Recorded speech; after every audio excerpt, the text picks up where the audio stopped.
Di sebuah kota kecil, hiduplah seorang pemuda bernama Raka. Ia bukan berasal dari keluarga kaya. Setiap hari, Raka bekerja keras di sebuah toko bunga untuk memenuhi kebutuhan hidupnya. Di tempat itulah ia bertemu dengan Alia. Alia adalah gadis sederhana yang setiap sore datang membeli bunga untuk ibunya yang sedang sakit. Pertemuan mereka sebenarnya biasa saja. Namun, bagi Raka, senyum Alia sore itu menjadi sesuatu yang sulit dilupakan. "Bunga mawar lagi?" tanya Raka sambil tersenyum. Alia mengangguk. "Ibu saya suka mawar," katanya. "Mawar itu indah meskipun punya duri." Raka terdiam sebentar. "Berarti ibumu suka sesuatu yang mengajarkan kita tentang perjuangan." Alia tersenyum. Mungkin. Sejak hari itu, mereka semakin sering bertemu. Awalnya hanya membicarakan bunga. Kemudian tentang pekerjaan, tentang keluarga, tentang impian. Sampai akhirnya, tanpa mereka sadari, tumbuh perasaan yang lebih dalam. Mereka saling mencintai, tetapi cinta mereka tidak berjalan mudah. Suatu malam, Alia datang menemui Raka dengan wajah penuh kesedihan. "Raka, ada apa? Ayahku tidak menyetujui hubungan kita." Raka terdiam. "Kenapa?"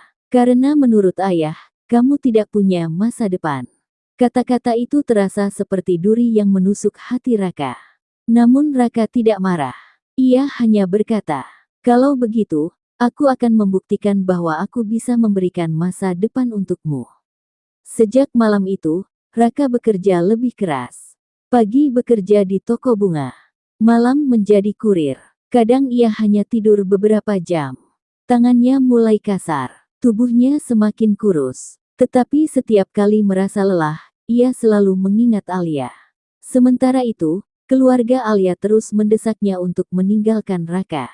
Bahkan ayah Alia telah menyiapkan seorang pria bernama Dimas, anak pengusaha kaya, untuk menjadi pasangan Alia.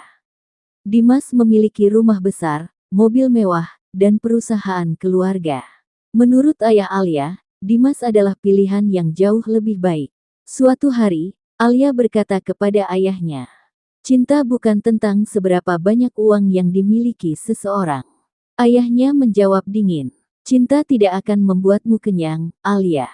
Alia menangis. "Kalau begitu, biarkan saya berjuang bersama orang yang saya cintai." Namun ayahnya tetap tidak berubah. Beberapa hari kemudian, Alia dipaksa menerima pertunangan dengan Dimas. Ketika Raka mengetahui hal itu, dunianya terasa runtuh. Ia menemui Alia untuk terakhir kalinya. "Kalau kamu memang bahagia dengannya, aku akan pergi." Alia menangis. "Aku tidak mencintai Dimas. Lalu kenapa kamu menerima pertunangan itu?" "Karena aku tidak ingin ayahku semakin sakit." Raka menatap Alia. "Alia, kalau cinta kita hanya membuatmu terluka, mungkin aku harus melepaskanmu." Alia menggenggam tangan Raka.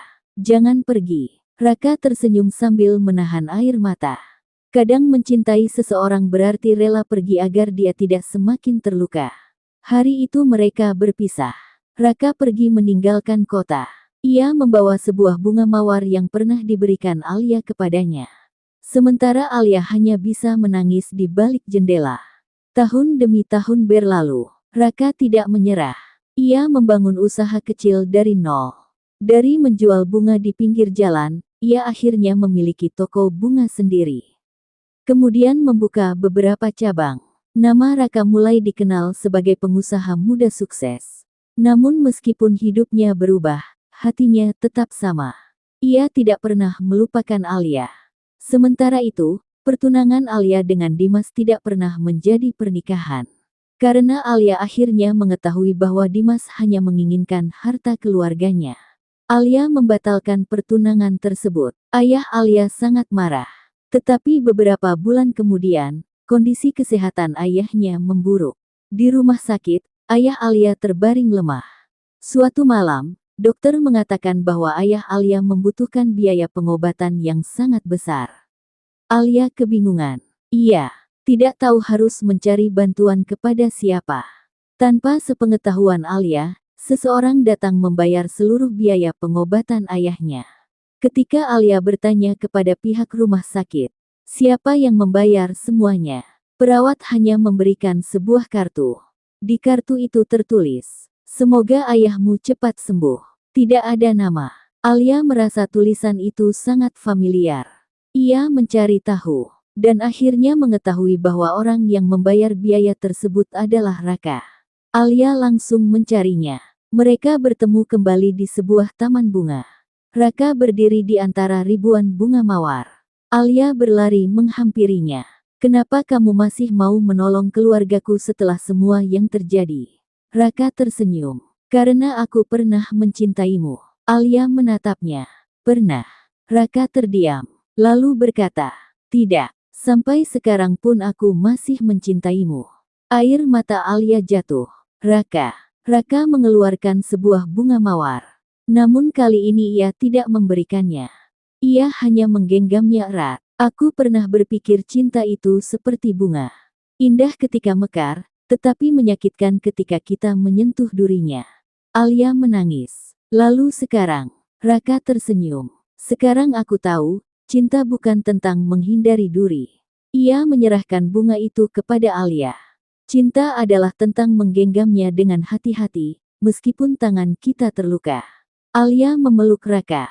Untuk pertama kalinya setelah bertahun-tahun, mereka kembali bersama. Ketika ayah Alia mengetahui semuanya, ia merasa sangat bersalah. Ia meminta maaf kepada Raka. "Dulu aku menilaimu dari apa yang kamu punya." Raka menjawab, "Tidak apa-apa, Pak." Ayah Alia tersenyum. "Sekarang aku tahu, laki-laki yang baik bukan yang datang membawa kekayaan, tapi laki-laki yang tetap bertahan ketika semuanya sulit." Beberapa bulan kemudian, Raka dan Alia menikah sederhana. Tidak ada pesta mewah. Tidak ada gedung besar. Hanya keluarga dan orang-orang terdekat. Di meja pernikahan mereka terdapat satu vas bunga mawar. Mawar yang indah dan penuh duri. Alia memandangnya sambil tersenyum. "Dulu aku pikir duri adalah alasan bunga harus dijauhi." Raka menggenggam tangannya. "Sekarang," Alia tersenyum. "Sekarang aku tahu, terkadang sesuatu yang paling indah memang harus diperjuangkan." Raka mencium tangan Alia. Mereka akhirnya menyadari satu hal. Cinta yang benar bukanlah cinta yang hidup tanpa luka. Cinta yang benar adalah cinta yang tetap memilih bertahan, bahkan ketika perjalanan mereka penuh duri. Dan sejak hari itu, Raka dan Alia menjalani hidup bersama. Bukan di atas jalan yang selalu indah, tetapi di atas jalan penuh duri yang mereka lewati dengan tangan saling menggenggam. Karena bagi mereka, lebih baik terluka bersama orang yang dicintai, daripada hidup tanpa pernah memperjuangkan cinta.